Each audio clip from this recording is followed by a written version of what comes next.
घाटी hospital में आने वाले मरीजों को दवाइयों की चिट्ठी दी जाती है, जिससे मरीज घाटी हॉस्पिटल के बाहर से दवाइयां खरीदते हैं। ये जो रूटीन बना हुआ है घाटी हॉस्पिटल का, इसमें बड़ा बदलाव मार्च एंड तक करके घाटी हॉस्पिटल का चिट्ठी मुक्त हॉस्पिटल बनाने का संकल्प और साथ ही घाटी हॉस्पिटल में स्वच्छता संबंधी समस्याएं उसे दूर करना है। घाटी हॉस्पिटल के बांधकाम विभाग के रुके हुए काम पूर्ण करना है। इसी के साथ घाटी के गार्डन, धर्मशाला, इनका डेवलपमेंट करना है। सीसीटीवी कैमरों की संख्या बढ़ानी है और नए मरीज या बाहर गांव से आने वाले मरीजों को दिशा दर्शक फलक की मदद मिले और मरीजों का इलाज जल्दी शुरू होने में सहकार्य मिले। इस उद्देश्य से दिशा दर्शक फलक लगाने का संकल्प घाटी हॉस्पिटल के डीन शिवाजी शुक्रे ने लिया है। इसकी विस्तृत जानकारी खुद डीन शिवाजी शुक्रे इन्होंने मीडिया के माध्यम से दी है।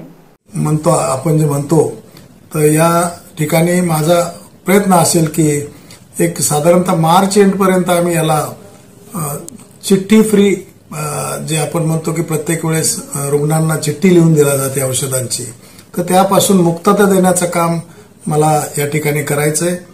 या ठिकाणी स्वच्छतेचा प्रश्न अत्यंत गंभीर आहे। बांधकाम विभागाचे कामं रखडलेली आहेत, तर हे सुद्धा मी 26 जानेवारी पर्यंत मी संकल्प केलेला आहे की हे स्वच्छतेचे कामं पूर्ण करायचे आहेत। या ठिकाणचे गार्डन मला डेव्हलप करायचे, धर्मशाळा डेव्हलप करायची आहे। त्या ठिकाणी सीसीटीव्ही आम्ही जास्तीत जास्त वाढवणार आहोत। अपघात विभागामध्ये थोडंसं रुग्णांच्या नातेवाईकाची संख्या कमी झाली पाहिजे।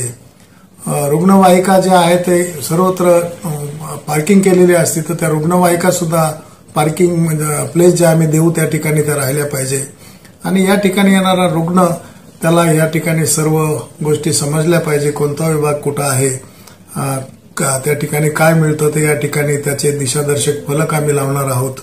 अशा अनेक गोष्टी मला या ठिकाणी करायच्या आहेत। शासनाकडून मिळणारा भरपूर निधी असतो।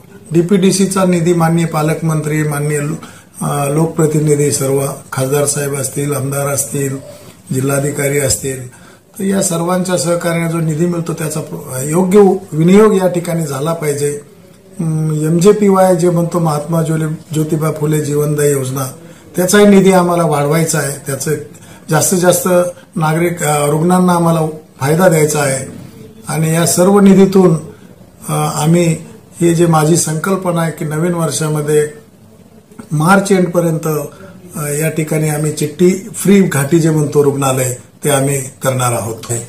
की रात्रीचे पोस्टमार्टम बंद आहेत, परंतु मी या ठिकाणी सांगू इच्छितो, मी त्या विभागाची बैठक घेणार आहे आणि जे पोस्टमार्टम केल्यामुळे काही रोगनिदानावर त्याचा परिणाम होणार असेल, जे काही मेडिको लिगल काही त्याच्यामध्ये अडथळे येणार असेल, तर असे पोस्टमार्टम सोडता बाकीचे सर्व PM हे पोस्टमार्टम हे रात्री झाले पाहिजे।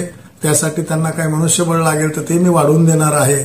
एखाद्याच्या घरामध्ये जर मृत्यू झाला तर त्या घरातली वातावरण कसं असतं, नातेवाईक असतील, त्याच्या कुटुंबाचे सदस्य असतील, या सर्वांच्या भावनेची कदर करून मी ही पोस्टमार्टमची सुविधा रात्री उपलब्ध करणार आहे।